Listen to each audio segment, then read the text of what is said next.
आप सभी विद्यार्थियों को सर्वप्रथम तो सुप्रभात। आइए हम लोग हिंदी व्याकरण के अंतर्गत एक तथ्य है अलंकार, एक टॉपिक है जिस अलंकार के अंतर्गत हम लोग पहले पढ़ चुके हैं कि शब्दालंकार और अर्थालंकार। दोनों के साथ हम लोगों ने एक चीज़ और ध्यान दिया था कि ये उभय अलंकार क्या होता है। उभय का अर्थ होता है, जैसे आप लोग इंग्लिश में एक शब्द पढ़ते हैं बोथ,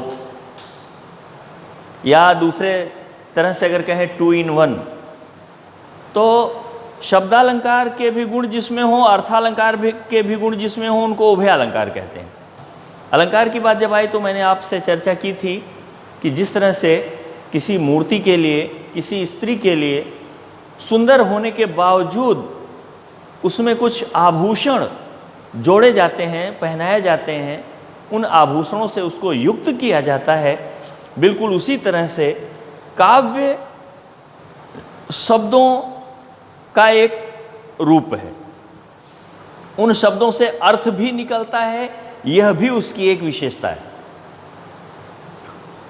लेकिन उस शब्दों को रखने का ढंग इतना सुंदर हो कि वो आपको आकर्षक लगे, अधिक आकर्षक लगे। तो ये शब्दों को रखने का ढंग जो आकर्षक लगा, वो ढंग ही अलंकार है। यानी उस काव्य को जो सजाया गया, डेकोरेट किया गया, बेहतर बनाया गया, आकर्षक बनाया गया, वह आकर्षण का जो कारण है वह ही अलंकार है। अलंकार का अर्थ आभूषण होता है। आभूषण क्यों पहनाया जाता है? ताकि किसी व्यक्ति, वस्तु, मूर्ति, स्त्री की सुंदरता और भी अधिक बढ़ जाए। तो इसी क्रम में हम जानेंगे रूपक अलंकार क्या है। मैंने आपको उपमा अलंकार में इन चारों तथ्यों के बारे में समझाने की पूरी कोशिश की थी, जिसमें उपमेय था, उपमान था, साधारण धर्म और वाचक शब्द। तो उपमेय क्या है, उपमान क्या है, साधारण धर्म क्या है और वाचक शब्द क्या है। उपमेय का अर्थ है उपमा करने योग्य, यानी जिसकी तुलना की जा सके। वह आप कहीं भी जा रहे हैं, कहीं भी टहल रहे हैं, सारी चीज़ें आपको नहीं अच्छी लगेंगी, उसमें कुछ चीज़ें अच्छी लगेंगी, और जो चीज़ें अच्छी लगेंगी उनको आप किसी पहले से प्रसिद्ध वस्तु से बराबरी कर बैठेंगे। तो ये जो बराबरी की ये हुई उपमा। तो और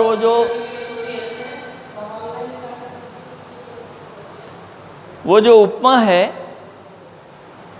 यह जब काव्य में की जाती है तो इसको तुलना, उपमा तुलना एक ही बात है, तो उपमा अलंकार हो जाता है।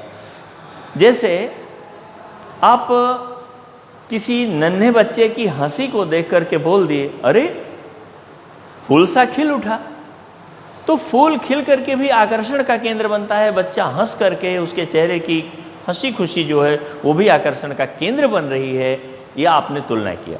किसी को अधिक सुंदर देख के आपने कहा चांद सा चेहरा, सा माने समान, तो चांद ये हुआ उपमान, क्योंकि चांद सुंदर होने के लिए बहुत पहले से प्रसिद्ध है। सा माने तरह, चेहरा माने फेस, चेहरा।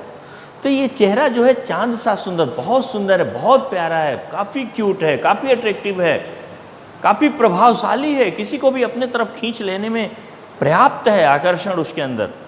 तो वो उपमा हुई। लेकिन जैसे चांद सा चेहरा जब आप बोलेंगे तो सा माने बराबर, इक्वलिटी दिखाने वाला अर्थ दे रहा है सा।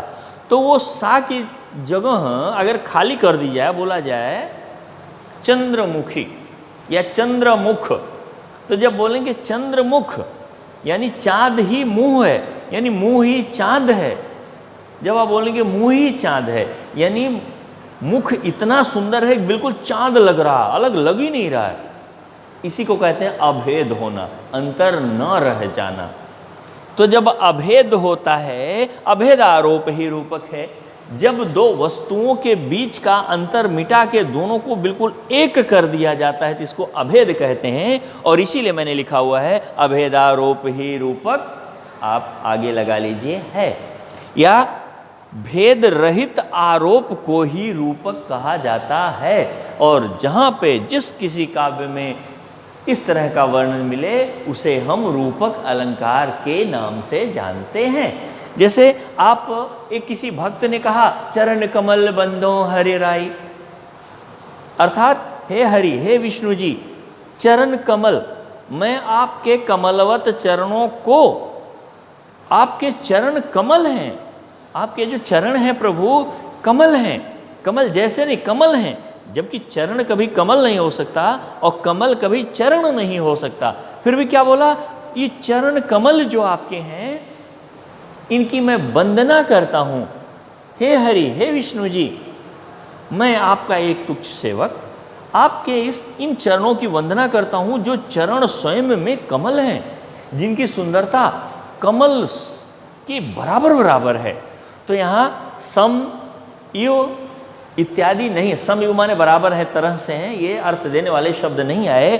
चरण कमल के बीच में कोई भी तुलना वाला शब्द नहीं आया, इसलिए यहाँ पे उपमा अलंकार नहीं हो सका। और जब आपने चरण कमल बोल दिया तो तुलना करने वाले शब्द बीच में नहीं आए, यानी आपने उपमान को और उपमेय को, दोनों के बीच का जो भेद था उसको आपने खत्म कर दिया, यानी अभेद हुआ। और अभेद आरोप किस पे किया आपने, उपमान पर आपने, उपमेय पर आपने उपमान का आरोप कर दिया, यानी जो चीज प्रस्तुत है उस प्रस्तुत चीज पर अप्रस्तुत यानी पहले से जो प्रसिद्ध है उस चीज का आपने आरोप कर दिया। और जब ऐसा आरोप होता है तो वहाँ पे रूपक अलंकार माना जाता है, या उसे रूपक अलंकार से युक्त काव्य के नाम से जाना जाता है।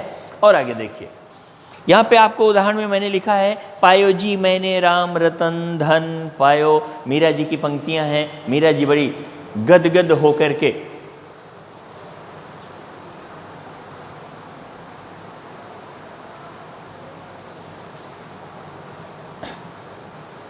ये जो स्वरूप है काव्य का उसमें एक चीज लिखी हुई है, इसके रचनाकार उनके द्वारा ये लिखा गया है, राम, राम शब्द जो मिला, ईश्वर का जो नाम मिला वो रत्न है, हीरा है। राम रतन, वो राम का नाम जो है हमारे लिए हीरे जैसा है। हीरा बहुमूल्य होता है और राम नाम तो अमूल्य है।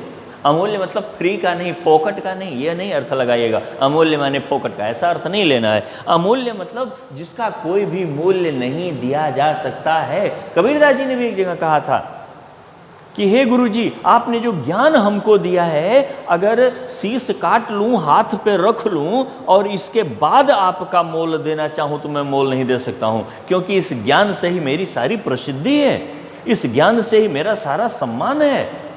तो यहाँ पे क्या हुआ, राम शब्द जो मिला इनको, भगवान का नाम का जो स्मरण इन्होंने किया, ये रत्न ही है।